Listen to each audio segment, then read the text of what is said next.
Nama saya Javid, seorang mahasiswa.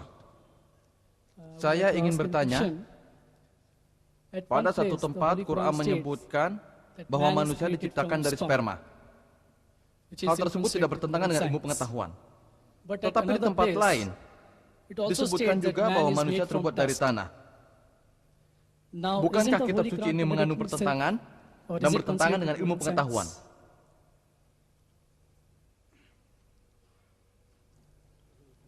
Pertanyaannya adalah, di suatu tempat Quran menyatakan manusia diciptakan dari sperma dan tidak bertentangan dengan pengetahuan. Tapi di tempat lain, manusia dikatakan terbuat dari tanah.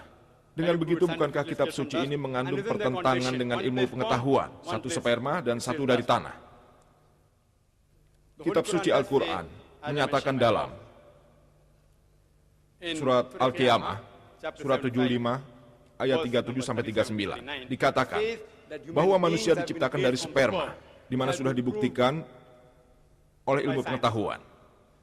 Al-Quran juga menyatakan dalam surat Al-Hajj, surat 22, ayat 5, bahwa manusia diciptakan terbuat dari tanah. Sintesis ini menyatakan bahwa semua elemen itu ada dalam tubuh manusia.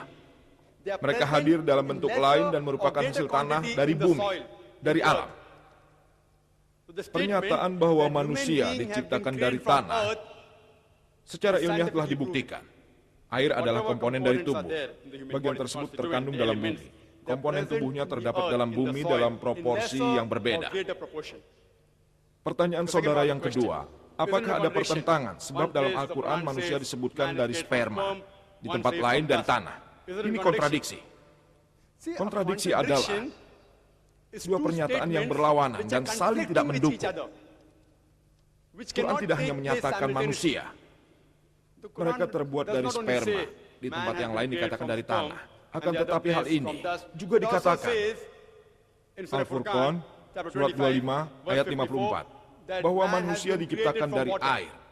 Berarti ada tiga kontradiksi. Tapi telah dibuktikan bahwa manusia terbuat dari air, dari sperma, juga dari tanah. Jika saya mengatakan pada Anda dalam satu pernyataan bahwa untuk membuat secangkir teh, saya membutuhkan air.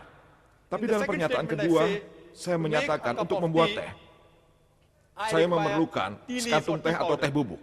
Apa itu kontradiksi? Jika saya berkata begitu, untuk membuat secangkir teh secara lengkap, saya juga butuh susu. Bisa saja kan saya campurkan teh dengan susu karena memang saya suka. Jika saya hanya menginginkan teh, saya pasti akan menyampurnya dengan air saja. Jadi tidak ada pertentangan ketika Quran mengatakan bahwa manusia terbuat dari sperma, dari tanah, dan dari air. Hal itu dikenal dengan contradistinction. Apakah arti contradistinction? Contradistinction artinya menyatakan banyak hal untuk satu subjek, tapi tidak bertentangan satu sama lain. Jika saya mengatakan pria ini dia jujur, dia baik, dan menyenangkan, itu namanya contradistinction. Tapi jika saya mengatakan pria ini bahwa dia selalu berbohong dan tidak dapat dipercaya, itu baru kontradiksi, berlawanan. Jika tidak berlawanan disebut contradistinction.